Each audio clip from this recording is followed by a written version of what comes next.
আচ্ছা, কুরবানির দিন আমরা পশুগুলোরে কি করি বলেন সবাই আওয়াজ করে?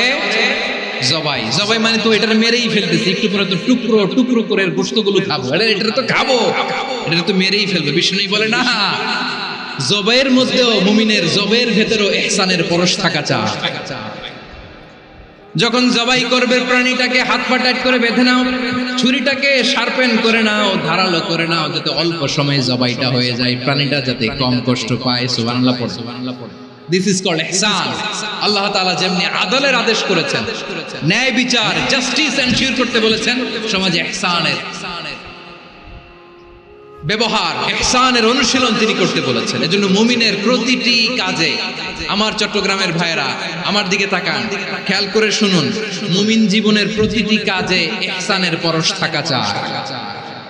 আমরা যেন আমাদের পরিবারের প্রতি ইহসান করি, আমরা যেন আমাদের কর্মচারীদের প্রতি ইহসান করি, আমরা যেন আমাদের কলিগদের প্রতি ইহসান করি, আমরা যেন আমাদের ভাইদের প্রতি ইহসান করি।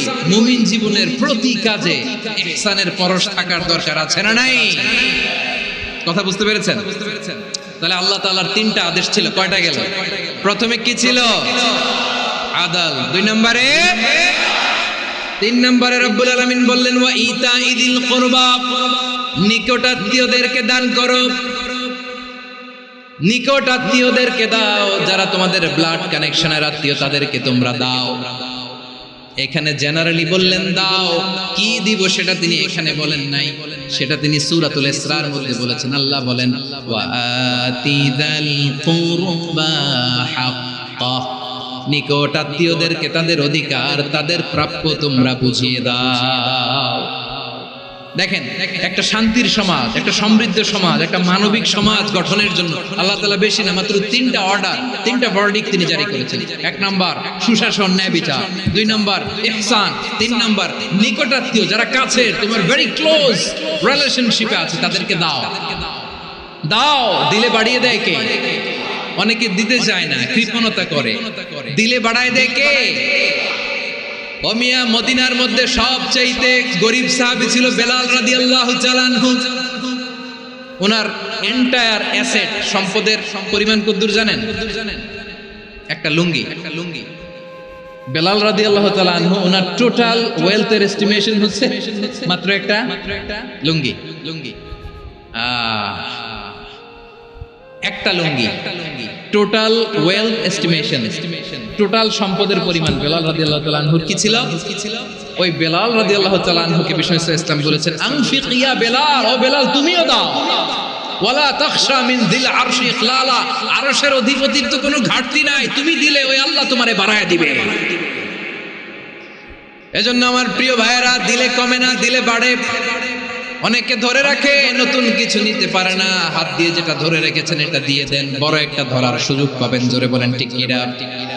রব্বুল আলামিন বললেন তিন নাম্বার আদেশ হলো তোমাদের প্রতি সমাজটারে কেমন করে মানবিক সমাজ, সুন্দর সমাজ গড়বা।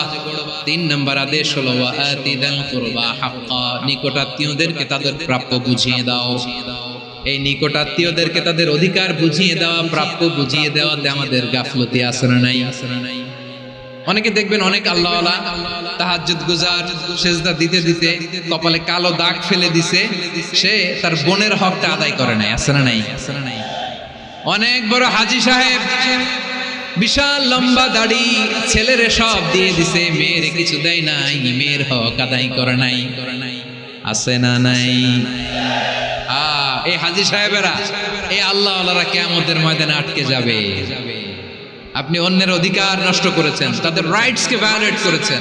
এজন্য আল্লাহ তাআলা বলেন, কারো অধিকার যদি কেউ নষ্ট করে, ওই সমাজটা মানবিক সমাজ কঠিনকালেও হতে পারে না। এজন্য তিন নম্বর আল্লাহ বললেন ওয়া ইতাইদিল কুরবা, নিকটাত্মীয়দেরকে দাও। কি দিবা? তাদের অধিকার দিয়ে দাও।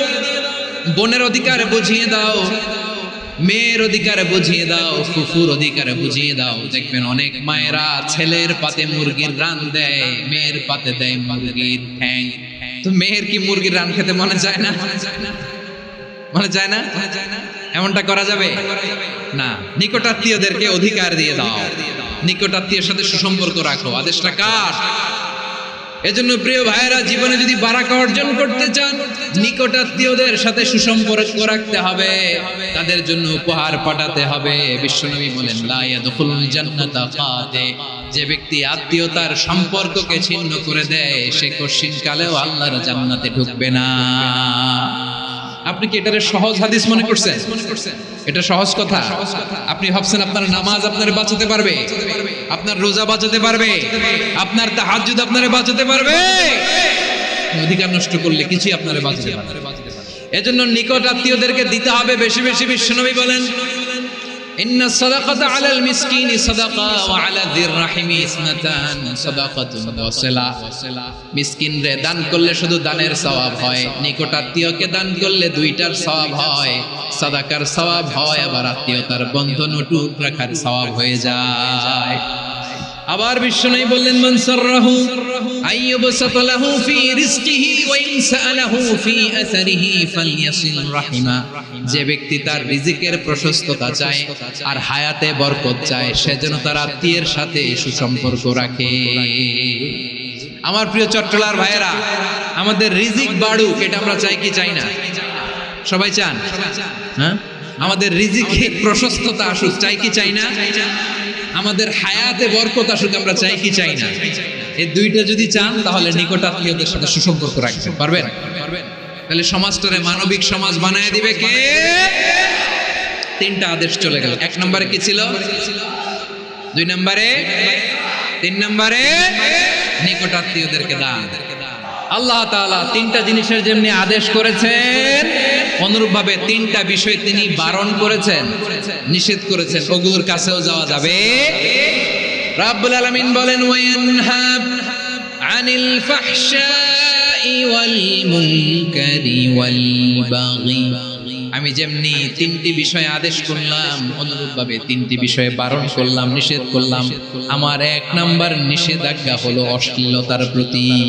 ফাহশা, ওয়ায়ানহা আনিল ফাহশা, আল্লাহ তাআলা অশ্লীলতাকে নিষেধ করেছেন। কোন জিনিসকে? সবাই বলুন, কোন জিনিসকে? যত ধরনের, যত টাইপের, যত ক্যাটাগরির অশ্লীলতা হতে পারে, সব অশ্লীলতাকে হারাম করেছেন কে? ফাহশা মানে কি? কথায়, কাজে, আচরণে, কমেন্ট, ফেসবুকের কমেন্টসে যত ধরনের নোংরামো আছে, যত ধরনের অশ্লীলতা আছে, এটাকে আরবিতে বলে ফাহশা।